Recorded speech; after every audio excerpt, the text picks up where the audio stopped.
We are here to give the absolute worst takes on the Arizona Cardinals and chew bubblegum. And ladies and gentlemen, we are all out of All out of bubblegum. bubblegum. All out of bubblegum. Thank you so much for tuning in to another edition of the Cardinals on SI podcast. My name is Don and joined every week by my main squeeze, Richie Bradshaw. Before we get into the nitty gritty, go to comment, like, subscribe to the channel. The support definitely does help. Hashtag road to 2K before training camp starts now. Follow Richie on Twitter at RichieBrads36. Follow me on Twitter at Don and Drew. Today, Richie, we're talking about a handful of Arizona Cardinals, whether or not they're facing actual pressure moving into 2025. But before we get into all that boring football talk, how are you?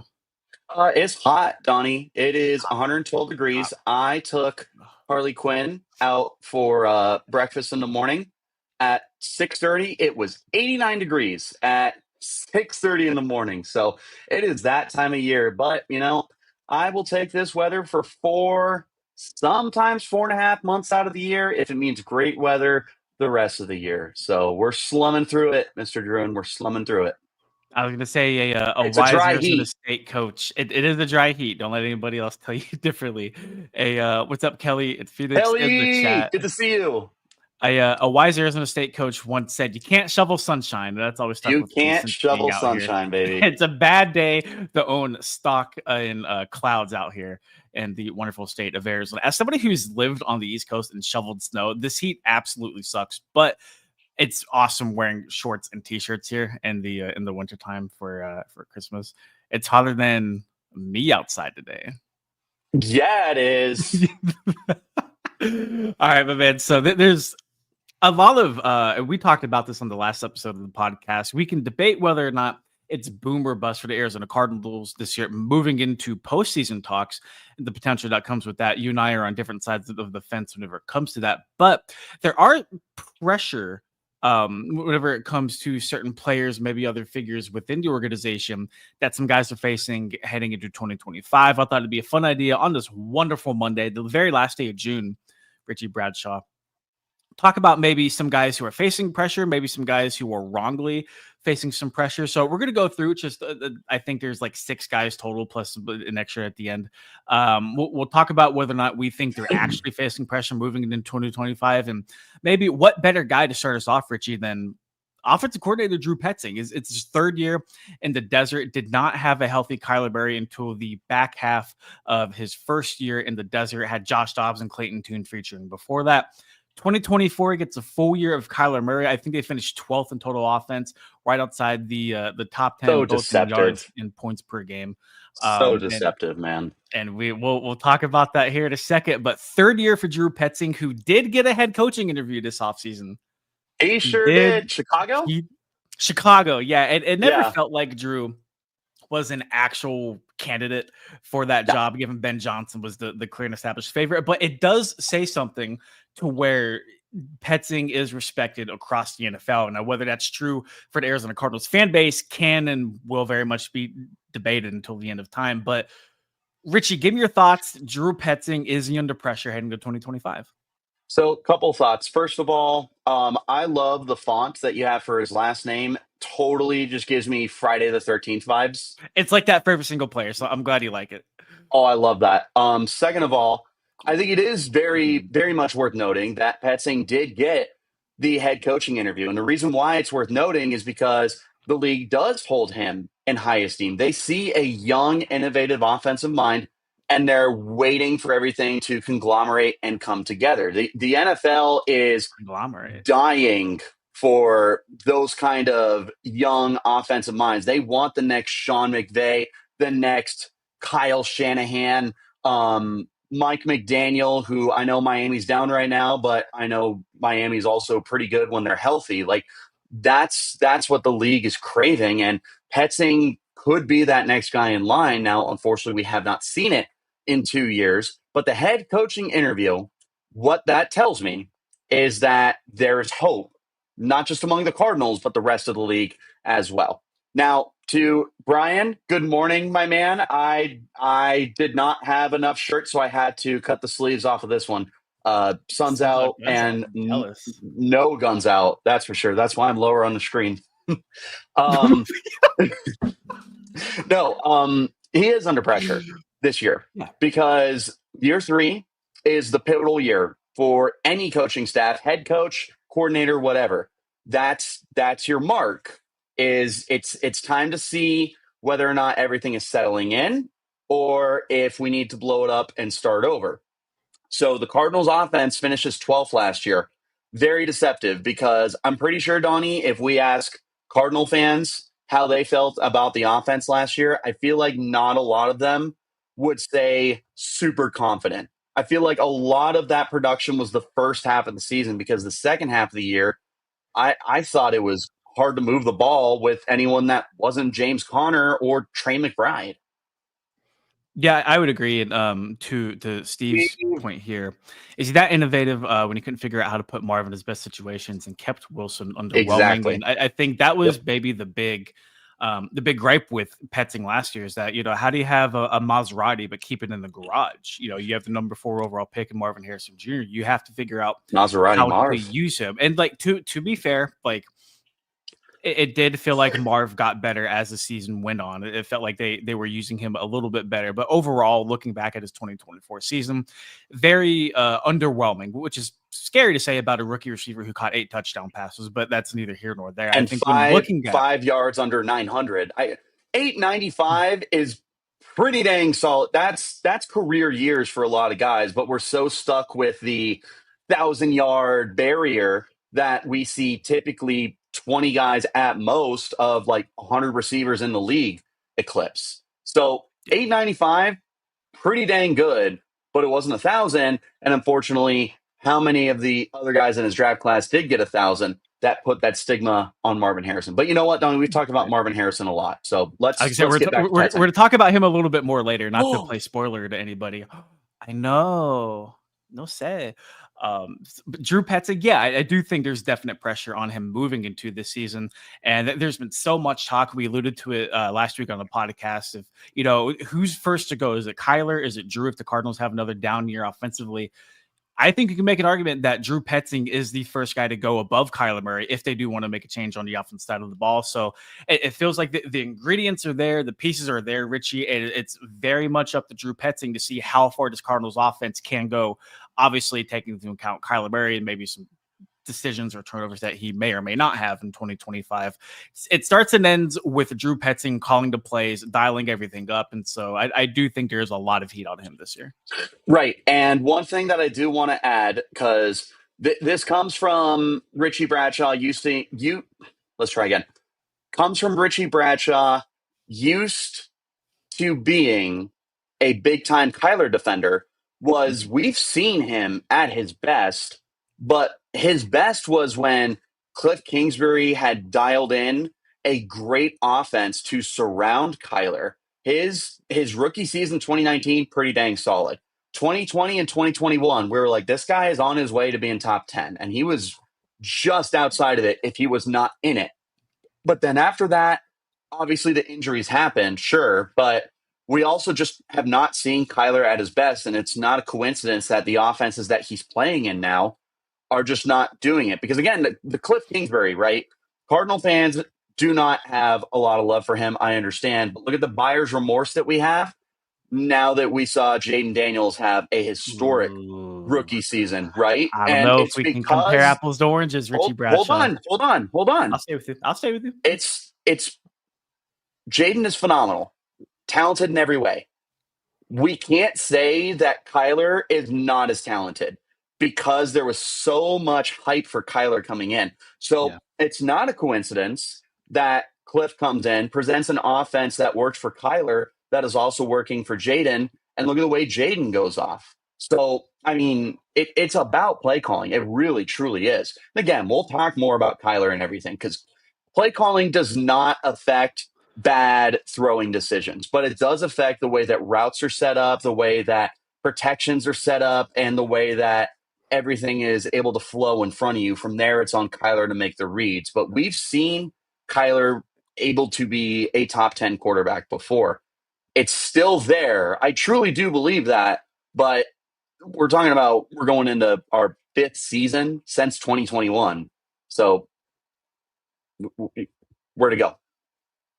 Yeah, and putting a bow on the Petsing talk really quick. Steve says, "Could you figure out something with Fourth season. Xavier Sorry. Weaver to use, take top off the defense and open things up for Marv?" And I We are think that's much higher maybe, on Weaver than the team appears to be, just for what yeah, it's worth.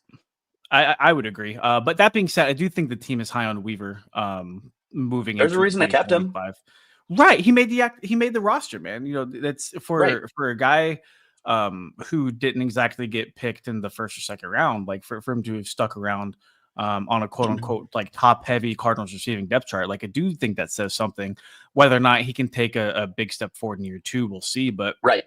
Steve, if you paid any attention to our content, whether it's written or a podcast, both Richie and I have been very, very vocal that the one piece missing from this Cardinals offense has been a player who can take the top off of a defense, who can stretch the field vertically and can really, really do big things. JG, well, once or twice, just because he was asked about Weaver in press So, conferences, and so Gannon's to always going to back his guys. Go ahead. right to clarify what me and Donnie are saying, when we say we, and not just me and Donnie, but like the fan base, we're much higher on Xavier Weaver, is that in our minds we're perceiving this kid as like he needs to get on the field. He's a big time difference maker, but the reason he's not getting on the field is he's not beating the guys ahead of him just yet. So, I mean, we can sit here and talk about like, oh, he needs to be out there. I can't believe he's not out there, but there's a reason he's not out there. But again, there's a reason he's still on the team. He went undrafted last year. They held on to him. They held on to him through the offseason. They do like him a lot, but I know that a lot of us are talking about how I'll deal with you in a minute, Brian. Yeah, How how Weaver could be like the guy, and maybe he could be, but he's got to earn the way out there. All right, what do we got? Had a player take. Oh Brian, man, whenever you, Richie, and I'll meet up to finally get a drink, whenever that is. I'll tell you a story about that because I have something funny to reveal on that. yeah, you do, Um, and I don't do. forget that Marvin Harrison jersey, Donnie Yes, I Druin. know, I know.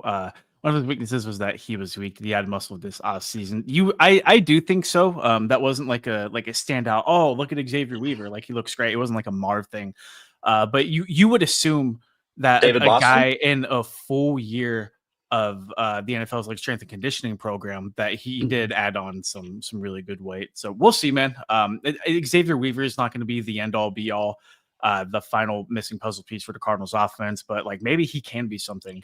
And that's something that maybe fans and maybe people like us are hoping for. But transitioning, Richie, from Drew Petzing to Kyler Murray. Kyler Murray is the second guy we're talking about under pressure in 2025. I think it's fair to say he is. He is under pressure going to year 7 of his career. You had already highlighted the different things that Kyler has done or hasn't proven to himself quite yet, but it's a very, very big year for Kyler in a multitude of different ways. And I do want to point out, Richie, that there's been so much talk about why the Cardinals can't trade Kyler because of his contract.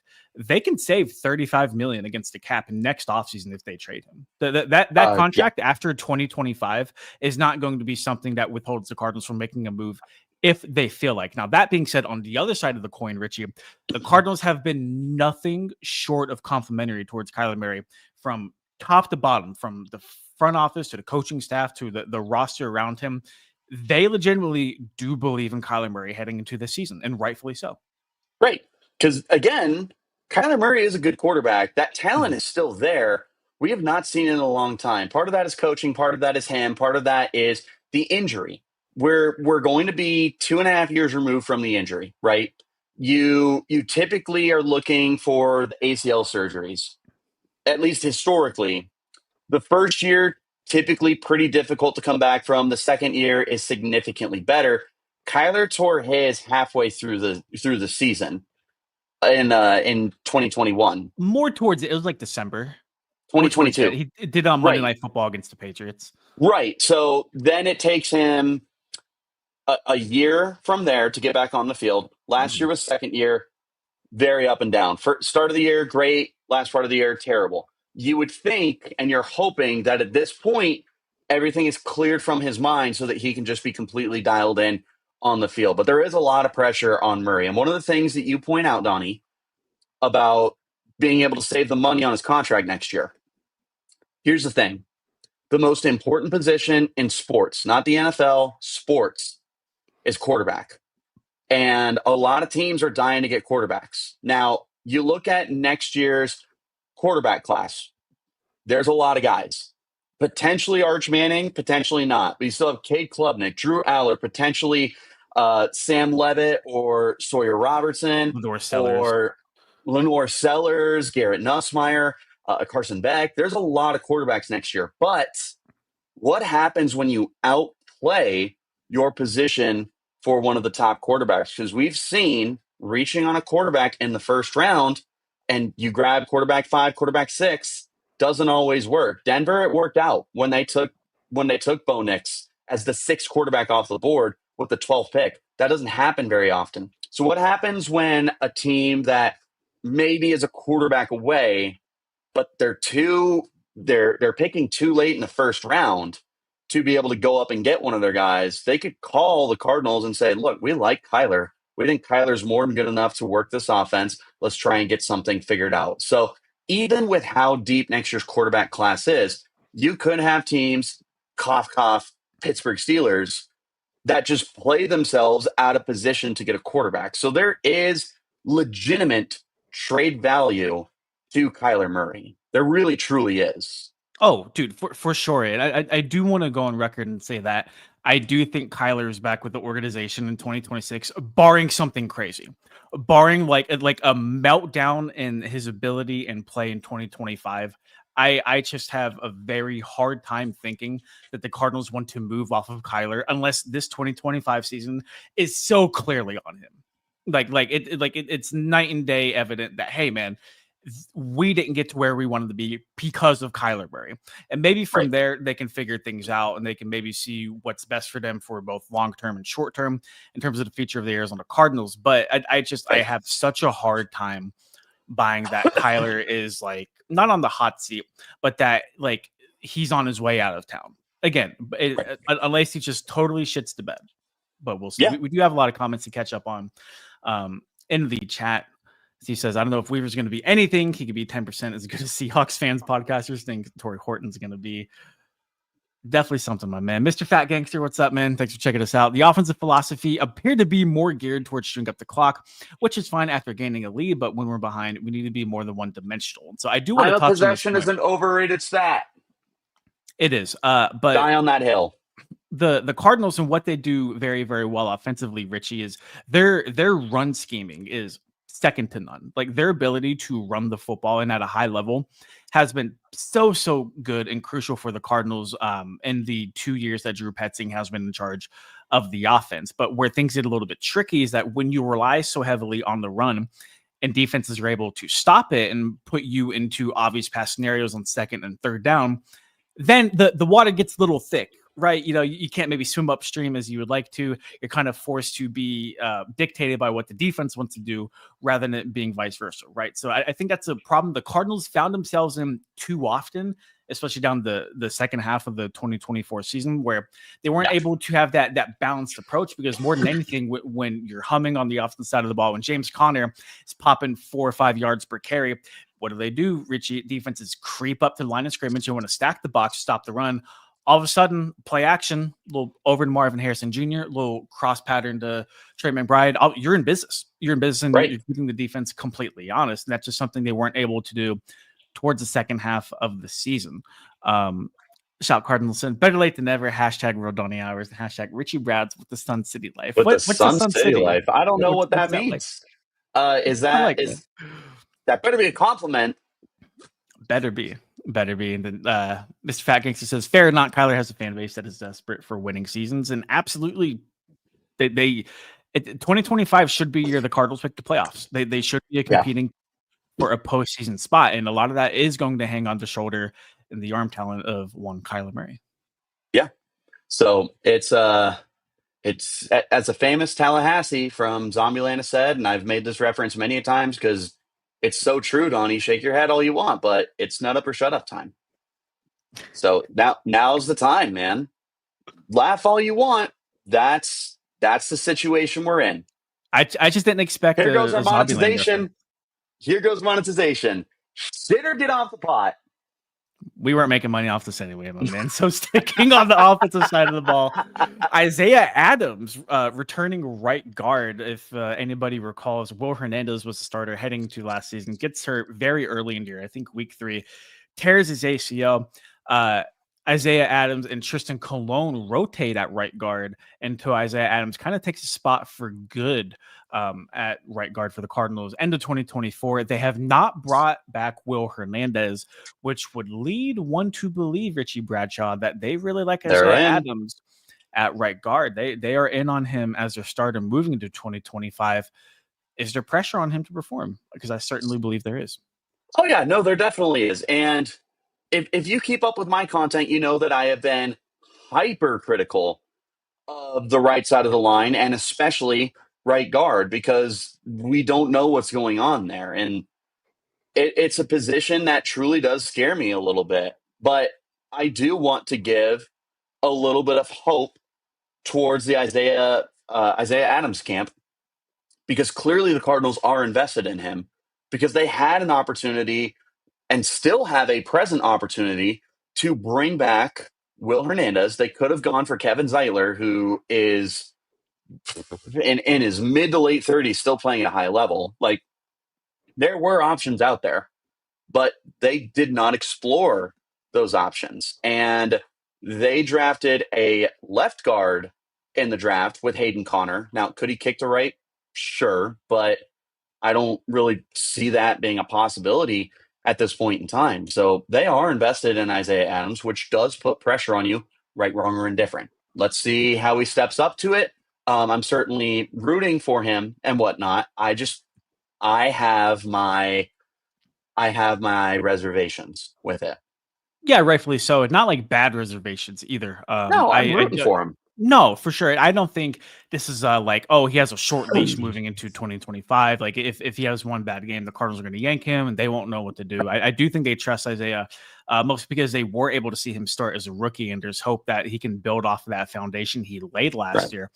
But I just think when there's a healthy Will Hernandez out there, Richie, if we're trying to evaluate what the best starting 5 would be for Arizona, I do have Will Hernandez over Isaiah Adams. That's Oh yeah, not this is a Will shitting Hernandez on. podcast. No, for sure. And that's not an anti Isaiah Adams comment, but I'm just saying, like, I'm still very, very high in favor of Hernandez. So for the Cardinals to be like, hey, we really like him enough to forego bringing back a guy who not only was a great starter, but was also beloved in the locker room, which is a very big key component for Jonathan Gannon, by the way, that you're respecting the locker room, how you command it. They've really got to believe. And so with that does come a little bit of pressure. Hey, you know what? You're stepping into that starting right guard role, especially for a guy like Kyler, who like relies heavily on the interior guard, center guard blocking. He's going to need clean presence up front, especially in the interior. So like those are big shoes to fill, especially coming after a guy like Miho. Great. So that's what I got. I don't have anything more to add on to that. I think we got it perfectly. Sticking on, it's a great way to stay in shape. Sticking on the offensive side of the ball, let's conclude it with one Marvin Harrison Jr., my man.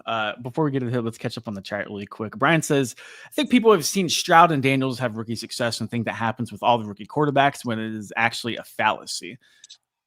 It's a coin flip. It really, really is. You see some guys take off right away because they're in the right situation. Then you see other guys just completely collapse and crumble because, shocking news, the number 1 or number 5 overall pick went to a bad team. Well, and that's the funny thing too is now we overlook the good seasons. You know, Drake May, Caleb Williams, did they struggle? Yeah. Did they show promise? Yeah, they did. Mm-hmm. But we're so busy talking about Jaden Daniels.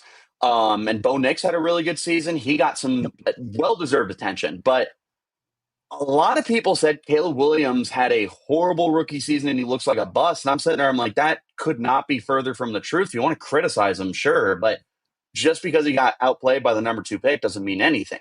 Drake May was the 3rd overall pick.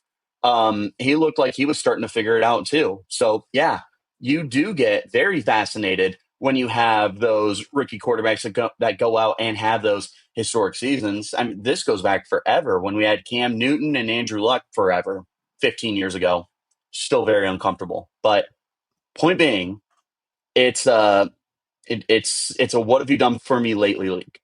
If Caleb Williams comes out and wins MVP this year, that chatter between him and Daniels is going to quiet a lot. A lot. I would agree. I would agree. Steve says, can't Petzing figure out how to bring the best out of Kyler and his weapons? Otherwise, it's a wasted season. That's That's basically our what question. 2025 is going to boil down to. Yep. Can Drew Petzing put the right pieces on the chessboard in order to make a big difference, at least compared to 2024? Cardinalson said, yes, it is a compliment, the Sun City life. And then hashtag nut up or shut up. 2K25. Lance drop into the chat. What's up, brother? Hope your Monday is going What is well. going on, Lance? Let's get it. Steve says, curious how the O alignment are looking. The young ones, John Gaines, Christian Jones, Connor. Christian Jones is stuck behind Jonah Williams and Kelvin Beachum. So I, again, would not expect to see him this year. Again, barring injuries.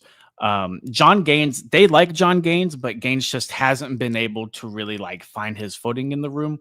He's a versatile guy. He can play center or guard. To be honest, like if Yada for a Holt gets hurt, I think they would slide Evan Brown, who has prior center experience.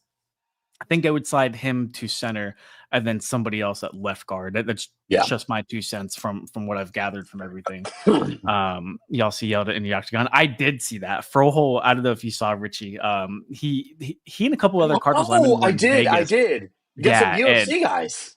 Yeah. I forgot exactly who it was, but he stonewalled him on like a. It was John Jones. It was not John Jones. It was not John Jones. It was Ronda Rousey. It was not. It was big name UFC fighters. Like it's not like it Strickland. was Sean Richie Bradshaw. Strickland. Yes. There you go. Strickland. Yep. Brian says pressure on Adams, but there has to be a realistic expectation also. Good, but not great. Has to show promise. I think that's all the Cardinals want to see. I don't think the Cardinals are expecting Isaiah Adams to turn into his all-pro guard. Right. Be average. Do your job good enough to where people are like me and Richie are not talking about you, and you'll be great. You'll be solid because the same thing happened. 32, and we're happy. Right. The same thing happened to Evan Brown last year. We didn't talk about Evan Brown at all. Was he an all-pro? No. Was he good enough to do his job and not be talked about on a weekly basis? Yes. And that's exactly what he gets on base as an offensive lineman. He gets on base. He gets on base. I'm pretty sure draft day, right? All right. Yeah. Marvin Harrison Jr. I think you can make an argument that he's under some of the most pressure, fair or not, from the outside. I was going to say right, wrong, or indifferent. Right, wrong, or indifferent. Shout out to Richie Bradshaw. Richie, from year one, we already kind of talked about a little bit. Year one was not bad at all in any stretching imagination, box score wise, play wise, whatever. But with the number 4 overall pick, with a quote unquote generational talent that has been heralded in a guy like Marvin Harrison Jr., you were expecting a little bit more. And now it's who knows whether that's his blame, Drew Petzing's blame, the lack of time on task with Kyler Murray blame, like whatever it is. Whatever it was my fault. Go ahead. I stirred the pot way too much. I put way too much pressure on Mr. Marvin Harrison. That's on me. Yeah. Insanely unrealistic. I will own that. So moving from that, though, like we now have an idea of what he looks like on an NFL field. The Cardinals did not make any changes to the personnel. And I think a big part of that, Richie, was their belief in Marv making that jump from year 1 to year 2. And so far, so good. He's checking off a lot of the boxes that you want to see at this point in the season. But is it fair to say he does have pressure on him? Yes. And again, go ahead, take a drink. Right, wrong, or indifferent. The pressure is there, and that comes with the territory of being the number 4 overall pick. That comes with the territory of being labeled a generational player, and I still stand firm on that. I mean, that's a big, tall, fast, athletic receiver. The talent is there. There's a reason he was picked that high. There was a reason there was one of the most consistent pro comparisons he had was A.J. Green, who may sneak into the Hall of Fame one day. I mean, the hype for this kid was through the roof. And something we mentioned earlier in the show, if you guys are just getting in, which thank you guys so much for joining. We had mentioned earlier in the show that it didn't help him at all that Malik Neighbors, who went a few picks later, had over 1,000 yards. And Brian Thomas Jr., who went almost 15 picks later, had over 1,000 yards. And the tight end, Brock Bowers, who was like 10 picks later, had over 1,000 yards. And Ladd McConkey, who was a second-round pick, had 1,000 yards. Like, it just adds the pressure on top of on top of Marvin Harrison Jr., and those have nothing to do with him. But the status that you had is what places the pressure on him, which is unfortunate because, again, he had a very good rookie season. 895 yards and a franchise rookie record, 8 touchdowns is nothing to scoff at.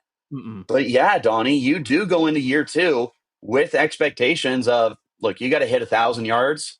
We got to see 70, 75 catches and at least repeat your touchdowns. Like that's where we're going to be at. And I think it's fair to ask for that. It's not fair to expect him to become the top five talent that he has the potential to be. It's going to take him some time.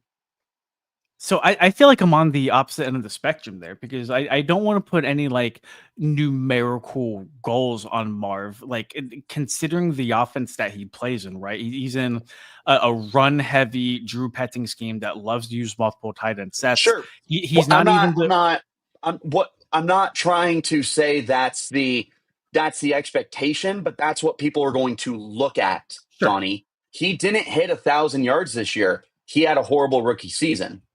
That's what I'm talking about. No, no, Is I the get it. statistical numbers matter a lot, but they're not everything. But I'll tell you that that's pressure he will face this year. Is if he doesn't hit 1,000 yards, if he gets 995 yards and 12 touchdowns, we're still going to have big time questions.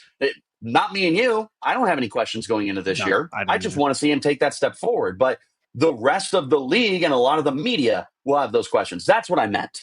No, for sure. And I just think you have to look at Sure. everything in context, right? Because you had brought up a little bit earlier whenever we were talking about Drew Petzing, how Marvel get compared to guys like Brian Thomas Jr. and like Malik Neighbors, but like look at their scenarios, man. Like Marv is not even the top receiving option on his own team in a run heavy offense to begin with. He's not going to get targeted like Malik Neighbors. That's just not the reality that we live Right. in. Now, if you swap their roles, if you put Malik in Arizona and you put Marvin Harrison Jr. in New York, they probably have similar outputs to where Marv's the one putting up crazy numbers and Malik's maybe a little disappointing in terms of the box score. But I just think Right. when you have a guy who can prepare like Marv, who is a true pros pro, even like this early in his career, he's going to get better. That's just how it is. That's how those kinds of guys are. I have no worries about Marvin Harrison Jr. moving into 2025, but I Right. do think there is some pressure on him to take that next stump and be that number 4 overall pick everybody wants him out here to be. Yeah. No, and that's fair to ask. We just need to focus on the play on the field Yes. and not the numbers. Do not That box that's scout, basically. Do not box score scout. Some of the best receivers in NFL history, guys that are in the Hall of Fame, did not have as many 1,000 yard seasons as you would like. To bring up an example, for anyone who doesn't know who Andre Reed is, he played in the 80s and 90s with the Bills. He was on the 4 straight Super Bowl teams. I think he had 5 or 6 1,000 yard seasons. None of them were ever consecutive. He never had back to back 1,000 yard seasons, and yet he had 14,000 yards. He's in the Hall of Fame. So the point, we can't have statistical expectations for what works and what doesn't work, because if you go back to that point in time and you ask people who lived at that point in time, hey, was Andre Reed top five? Was he top 10 in the league? Yeah, no, he definitely was. So that's the Brian biggest says thing. Marv has the weight of the Cardinals offense on his team last year, hence why he put on so much muscle this year. And then Hmm. Steve's highlighting with DeAndre Reed Yeah. talk, different era though, right? Yeah. And I do want to address that as well, is the 1,000 yard seasons were not as common back in the 80s and 90s for sure. But the point that I'm trying to make is the statistical success is not the way that we should be measuring that stuff. It is the Okay. way that people measure that stuff. So I'm 100% in agree with you. Very different point in time, which on on off note, I can't think of the way I want to word it. That's what made Dan Marino's 5,000 yard season in 1984 so special. But neither here nor there. and says, I don't know, grasping at straws here. Numbers don't lie, and his numbers rely heavily on Kyler's play. If Kyler sucks again, Mars sucks. That is true, but Hmm. also, Lance, like that's going to be the case for most receiver to quarterback connections. I mean, look, Right. that like very, very few guys are quote unquote quarterback proof. Like for example, Very few. Terry McLaurin has put up what 5 consecutive 1,000 yard uh Yep. seasons with like me and you throwing him the football at times. Like it's absolutely bonkers. Mike Um, Evans was early in his career. He's never not had 1,000 yards, and he played with Jameis Winston pre LASIK surgery. Some guys are like that. Marv could be, but we can't have that expectation just yet. So I am 100% in agreement with you, Lance. It should Flipping not be a to, statistical thing. They do matter, I but would it's agree. not everything. I would agree. Let's flip this to the defensive side of the ball, Richie.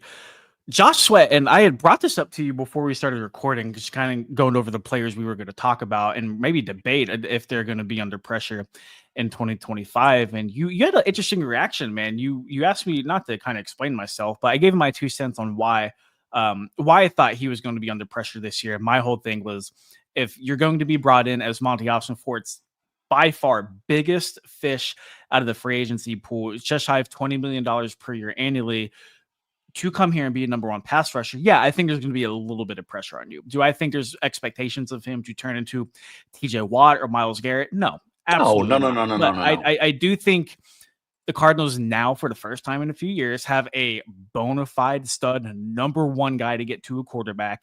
And now he's going to kind of Yes. have to embrace that pressure. Yeah. And that's totally understandably fair. Okay. If we're comparing him to the rest of the guys on this group, guys that we've talked about and guys that we have not talked about yet, he has the least amount of pressure. And the reason why is we know he's good. We know what he does with Jonathan Gannon is good. I understand from a financial standpoint the investment that you have placed into him. I understand that he is inheriting a massive role to be the Cardinals' ace pass rusher that they've not had since Chandler Jones, or if you want to include the lone season of JJ Watt, go for it. But as far as elongated success at pass rusher, it would be Chandler Jones. And that's a lot of pressure because Chandler Jones, number wise, is a Hall of Famer. So you're stepping into the shoes of a guy like Chandler Jones. I get it. But I'm also not sitting here and looking at it and going, well, if he only has 5 sacks, it's a failure of a season. Because again, there are more important things than the numbers.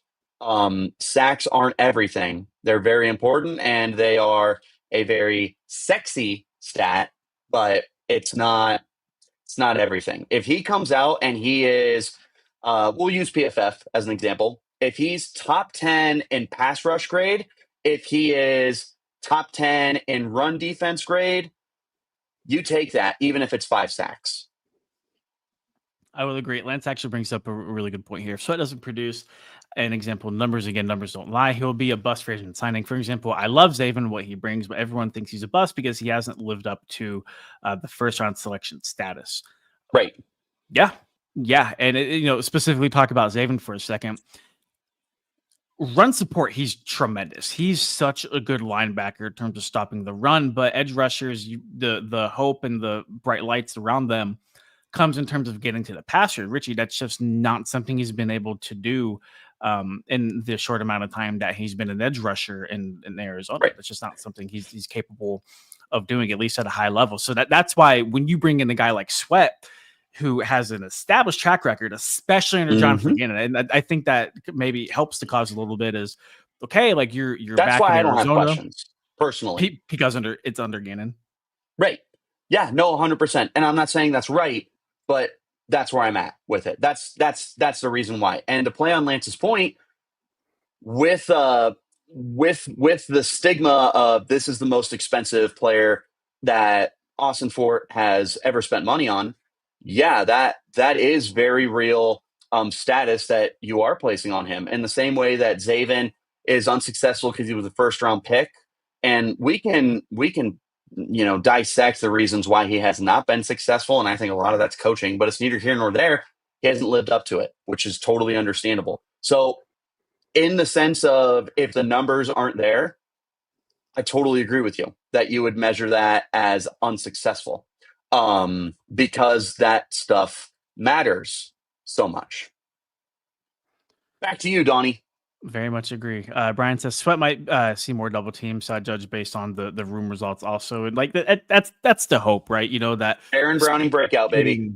Sweat Book is it. dominating so much to the point where like guys across from him are going to get opportunities. And it's not like the Cardinals don't have a good pass rush, and it's not like they don't have a good like defensive interior as well. So like I do think improving all of those other facets like cornerback, like defensive line, it's only going to help each other. Like truly, like the added talent at both of those other position groups, it's just going to help guys like Josh Sweat and everybody else in the rest of the outside linebackers room. Right. Yep. Nope. I agree. Switching to one of those guys they added in the offseason, Will Johnson. And this one is interesting to me, Richie, because had Sean Murphy Bunting not gotten hurt, I think this conversation might be a little bit different in terms of the pressure facing Sub-Zero heading into 2025, his rookie season. But with the veteran corner, why are you laughing? I said so tough. I love it. Sub-Zero. Okay, thank you. No, not laughing. I'm just such a sick nickname. It is. And I've told you before that when he gets turnovers, he's got to replicate the original fatality and just pretend that the football is something else that he is tearing off. Like just totally like embrace Sub-Zero and have someone shout fatality. Oh, that'd be sick. That'd be sick. Dan L in the chat. Dan knows ball. Happy Monday, brother. Hope everything's going great. Dan knows ball. What's going on, brother? Good to see you. Dan knows ball.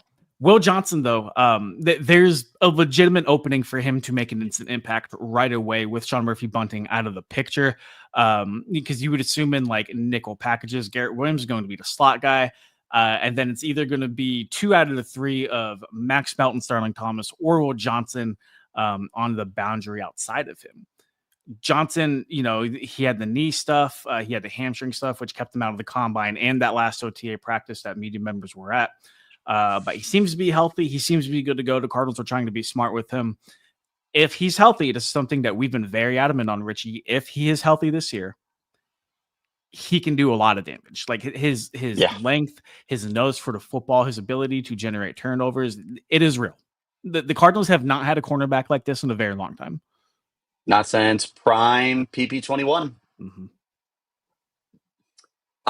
Once again, and I understand because this all plays to Lance's point of having that status does affect, especially with production, whether or not you're successful or not. I just can't get on board with saying that there's a ton of pressure on Will Johnson because in a perfect world, he's your 4th corner. If you include Garrett Williams, because Max Melton and Starling Thomas are both terrific players in their own rights. And if they play above average, which I think at worst you get average play from the 2 of them, then Johnson might not see the field to the point of being that full-time starter this year, which is why I don't want to place massive expectations on him, is he may not even be forced into that role. If he is, different story to a certain extent. It's just hard to place such massive expectations on rookies, which is why I'm defending Marvin Harrison Jr. as much as I have. But again, you assign a label and you live up to that label. Ready? Say it with me. Right, wrong, or indifferent. Yeah, thank God we're not doing shots for every time we say that because we might have the repeat of a couple weekends ago. Woof. I agree with you, man. Like, it's just I remember most of that.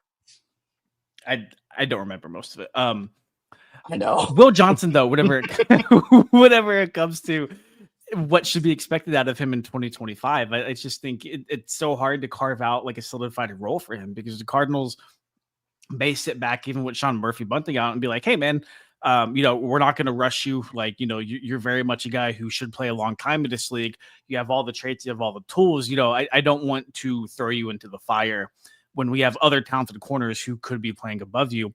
And that's not to say like he won't be rotated in or like even if he starts week 1, it's just the door is so open in terms of possibilities, Richie.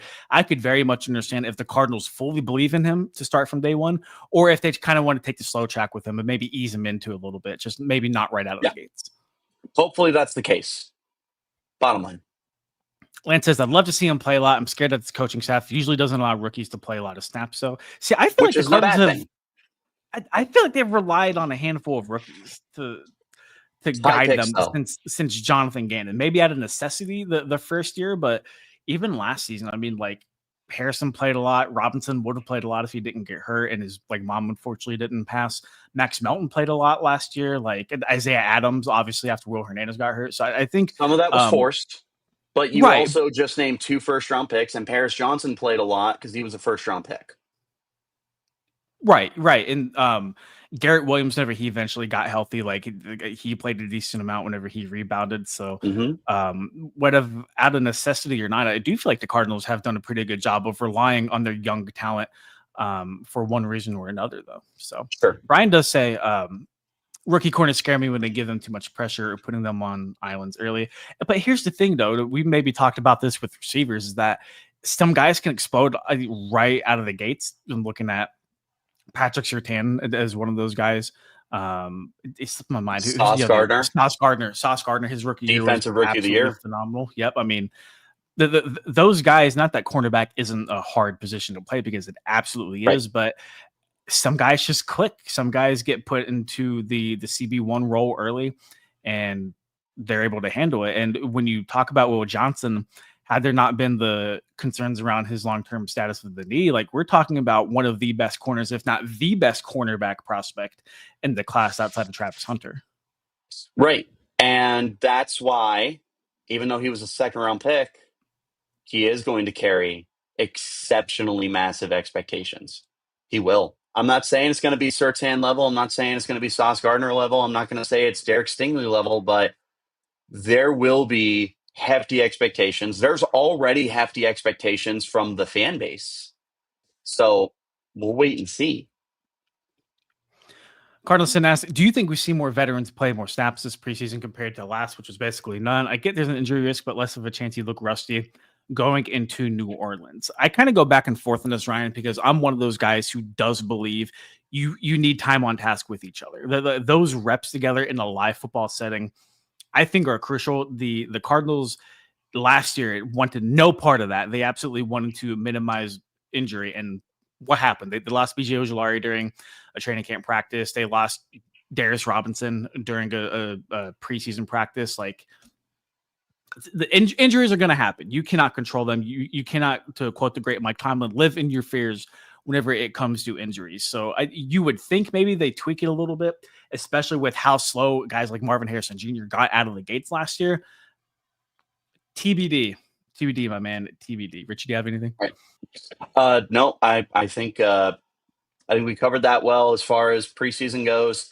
I do think you need to get out there, and I also think that that's doubly true if you're benching your players at the end of the season going into the playoffs to stay healthy. I think that's just a very dangerous way to play because rust is a very real thing. If you have the opportunity to get your guys on the field, get them on the field. If it's a quarter, if it's a half, if it's 5 drives, I think it's important to get them out there.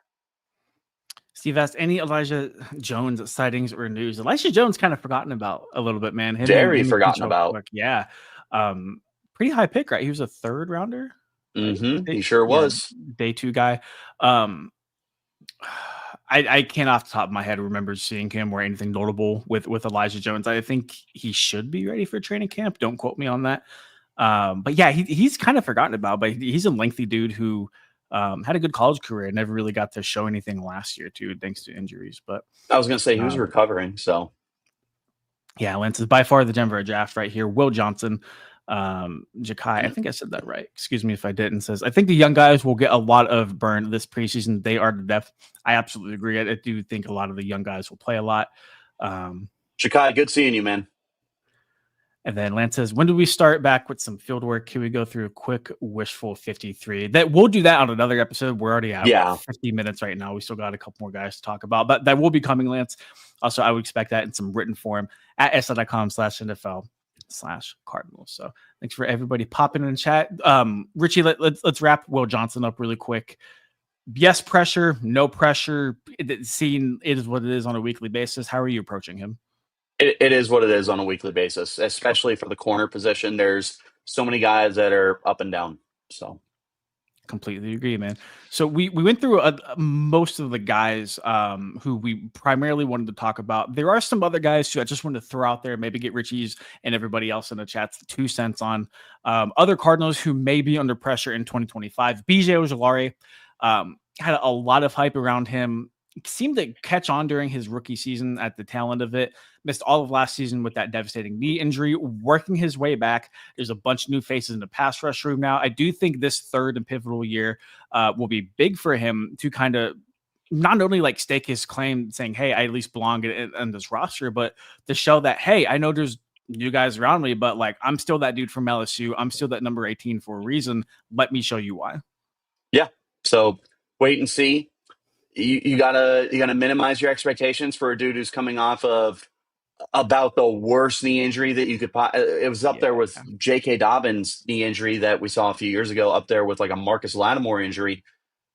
Pulling a name for you, and we got robbed. But you gotta understand the expectations. But you are going into year 3. You were a second round pick. You are a name too.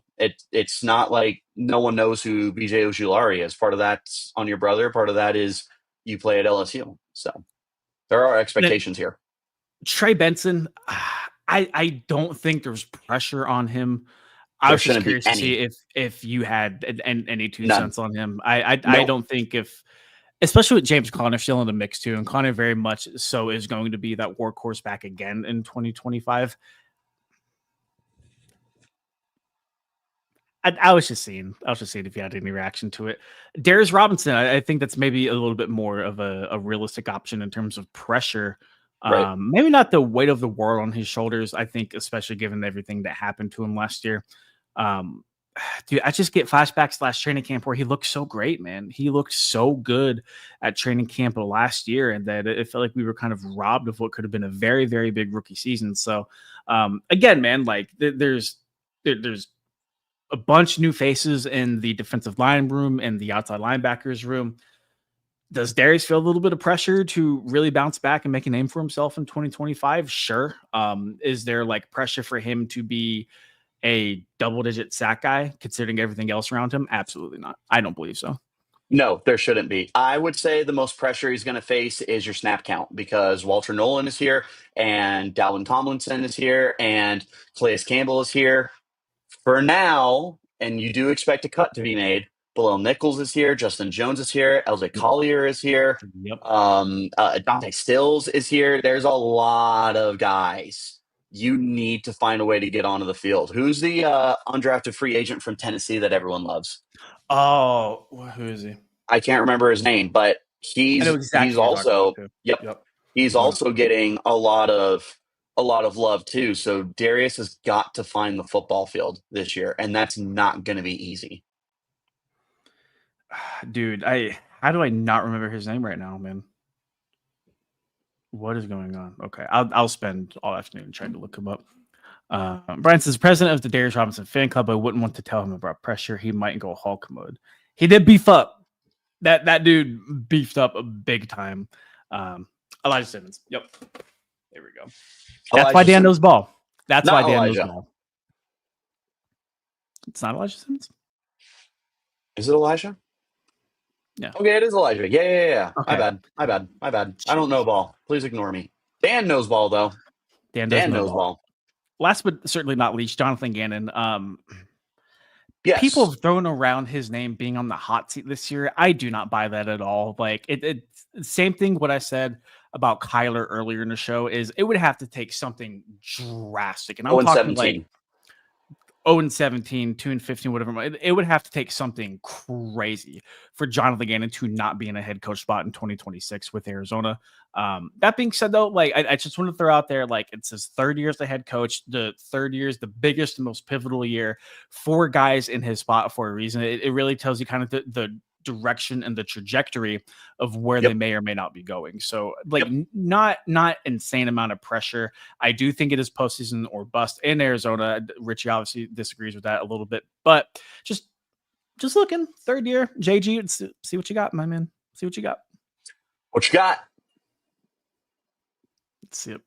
Anything else, my man, before we get out of here? And like Steve, like to your point, man, like he should not be on the hot seat. I don't know why all of these like national media articles are putting him on the hot seat, because neither him or Monty Austinfort are going to get fired, barring something historically bad this year. Well, and even then, if you love him or hate him, Michael Bidwell is one of the most patient owners in the NFL. Part of that probably being a little cheap, but Hank Hill, he did make it at the buzzer. At the buzzer, let's go. At Hank. The buzzer, there was no way we couldn't get some propane with July 4th this week. So I didn't think of that. That's a good point, man. What is a kilometer? We're going to talk about that next.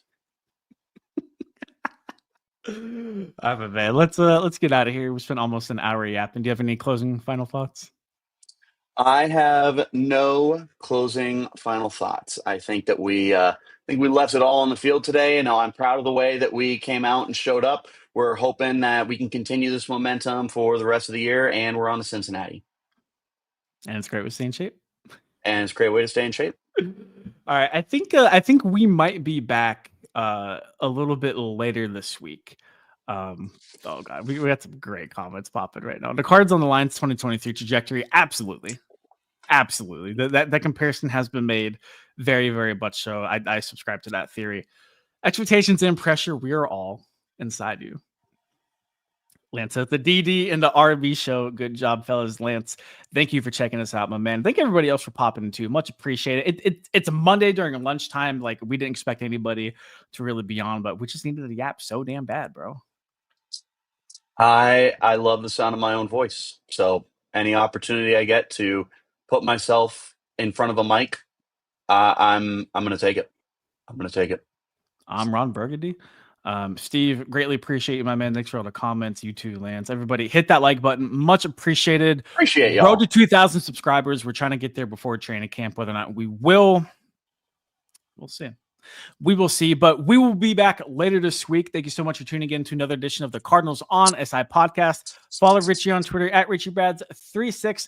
Follow me on Twitter at Donnie Druin. Have a great week. We'll see y'all later.